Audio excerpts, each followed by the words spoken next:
Now, Saturday morning, and Gary, I guess we're getting a little ahead of the Super Bowl. Yeah, you know, the Super Bowl's still another week away, but I thought, what the heck, I might as well write a poem about it. In fact, you'll find a lot of Super Bowl poems in here.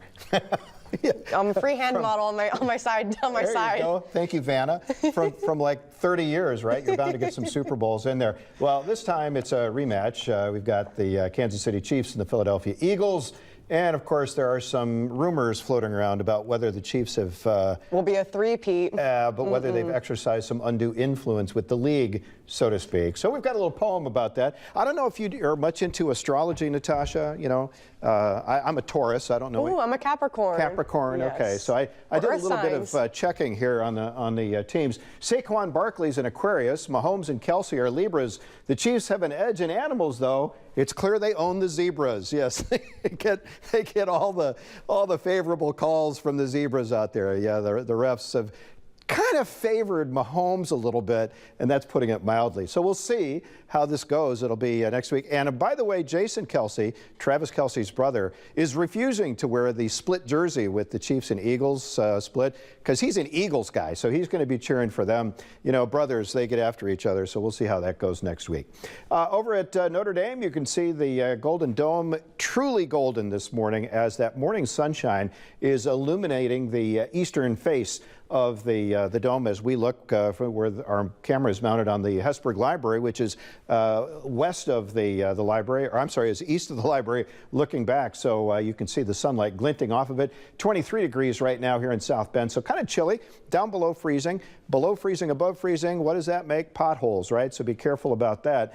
Speaking of potholes, you can see the streets in downtown Elkhart. I can't see any potholes, but one thing I can see is the residue from yesterday's rain. We had about an inch of rain here in the South Bend Elkhart area, and any that didn't evaporate overnight is now freezing because, again, it's 23 degrees there. So do be careful on the side streets and on the bridges and overpasses where you could have some icy patches out there that would cause a problem. Over in Michigan City, a beautiful sunrise moments ago, and it is chilly over there as well. It's 27 degrees at the Blue Chip Casino. And as we take a look at our live radar, you can kind of see these scattered clouds overhead. A lot of these are high, thin cirrus clouds, not really blocking any rays of the sun right now. So as we get the sun a little bit higher in the sky, I would expect our temperatures to start jumping a degree or two as we go. Now, it's not going to be a really warm day, actually above normal with a high of 36 degrees, but tomorrow promises to be very warm. We're going to widen out here and show you a couple things. One is all that rain that came through yesterday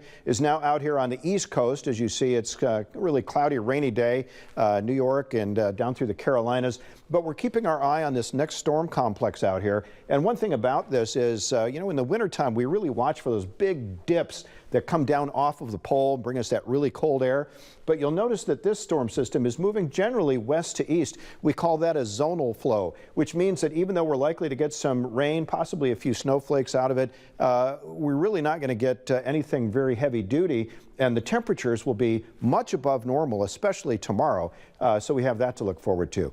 Boy, did we get a soaking rain, though, yesterday. I mentioned that we had about an inch here in the South Bend Elkhart area. North of the border, though, up in Michigan, wow, they had a really heavy band of rain that came through yesterday. 2 inches officially up there in Benton Harbor, St. Joe. And you can see as you work your way south, the totals go quite a bit lower, only about 1/4 of an inch down in Rochester yesterday. The next 5 days don't look too bad. Now, we could pick up just a little bit of moisture early tomorrow morning. It could be in the form of some snowflakes or some light rain or drizzle associated with some fog that's coming through, but then a couple of dry days. And then we're keeping a close eye, and we're going to first alert you to Wednesday and Thursday. These will bear some special watching because we could see a little bit of ice developing in there. So we want to be very careful. You know, it's usually a very narrow band, but we're likely to see some precipitation. We're going to keep our eye on what kind it will be, and we'll first alert you to that as we head through the week. Taking a look at current temperatures, you can see it's 23 in South Bend, a little warmer down south, still below freezing, though. And as we first alert you to the conditions out there, I just want to remind you about those icy roads until we get back above freezing, which will take at least until mid to late morning. Your biggest impact will be on the bridges and overpasses out there. The main roads and highways are in pretty good shape, I can say that, having driven in this morning, but there are scattered ice patches out there, so slow it down. Make sure you give yourself a little extra time.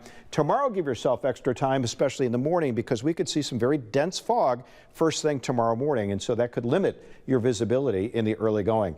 Future track shows those clear skies and some sunshine during the day today. By about 4 o'clock, we should be seeing a mix of sun and clouds, and then a little bit heavier cloud cover as we head into the evening hours. And here comes that next little system that I mentioned. You see that the blue there would indicate maybe some snowflakes in our area, but a very small band of some sleet perhaps in that orange area, and then rain a little bit farther south. As we go through the next several days, though, Groundhog Day is tomorrow. You can see it's going to be a pretty cloudy day, but very warm air coming in for tomorrow with a high near 48 degrees. Some places may hit 50 if we get any sunshine at all. And as we head through Monday, then pretty mild kind of conditions out there.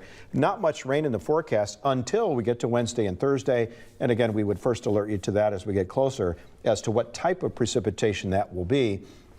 If it turns out to be a little bit of ice, that could be a problem. But again, we'll have a little bit more information as we get a little closer. I wish we had a question of the day because I want to know from the viewers: do we want a early spring, or do we want, do we still want winter?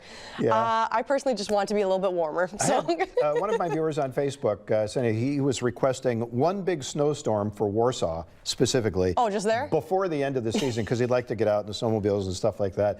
And I said, hey, I'll put in an order for it, but I'm not sure it will work. But not for the next 10 days. It's going to be a little too warm for that. Yeah, or I'm hoping it at least stays a little bit chillier so I can finally get on the ice. I want to ice skate a little bit. Yeah, yeah. And there's more news to get to here on 16 News Now.